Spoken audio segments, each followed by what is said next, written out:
Even with 1440p resolution coming out of the shadows and 4K being a little less of a sci-fi concept, 1080p is still the sweet spot for gaming on all platforms. With 1080p still being the sweet spot, let's take a look at the perfect 1080p PC build for July 2017.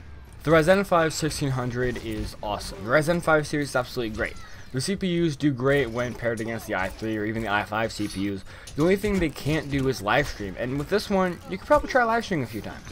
The Ryzen 5 1600 is a 6-core processor clocked at 3.2 GHz. It's also overclockable, which is awesome if you want to squeeze some more performance out of your system. It performs similar to the i5 7600K, which makes it perfect for playing games like Skyrim and GTA Online. Paired with a good GPU, this processor will handle any new game at high to ultra settings and maintain 60 FPS. The Ryzen 5 1600 costs about $215.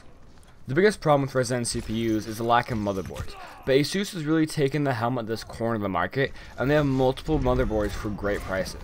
The ASUS Prime B350 is a nice black motherboard with some awesome specs. A standard motherboard in the ATX form factor. I think it's a great size. This is coming from a guy who just built in a mini ITX case. ASUS is also great at overclocking. You achieve great synergy when using both the 1600 and the ASUS motherboard. The Prime B350 will run you about $90. I always say that RAM is RAM. It's really a question of how much you get as opposed to who you get it from. I would go with 16 gigabytes, not because it's necessary right now, but because it's going to give you some headroom when modding Skyrim or whatever else you want to do. I chose the Corsair Vengeance LPX RAM. 16 gigabytes will be enough for a while. The only game I can think of that recommends more than 8 gigabytes is Arkham Knight and Battlefront, and even when you play those games with less than the recommended amount, you still get great performance. This LPX RAM will cost about $130. So for storage, you're going to have both a hard drive and an SSD. Now, with a $1,000 budget and the fact that it's 2017, there's no reason not to have both an SSD and a huge hard drive. A 1TB mass storage drive is perfect if you're not creating content. Even if you are, you can deal with it like I do. Personally, I have about 900 gigabytes of files on my hard drive, and that includes gameplay along with games and programs like Origin. WD Blue is a staple at this price point. $50 for 1TB is a great price, and these things are super reliable as well.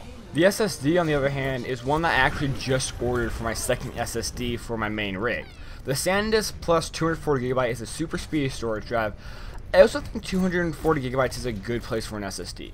It's enough to get multiple games, and you can pick it up for less than $100. To be exact, a SanDisk SSD Plus will cost you $85. There are two Nvidia cards that are perfect for 1080p gaming. The 1050 and the 1060 are the best green cards for 1080p, and the 6GB 1060 is the pinnacle for 1080p gaming on Nvidia's side of the fence. Paired with the Ryzen 5 1600, there is no need to worry about bottlenecks.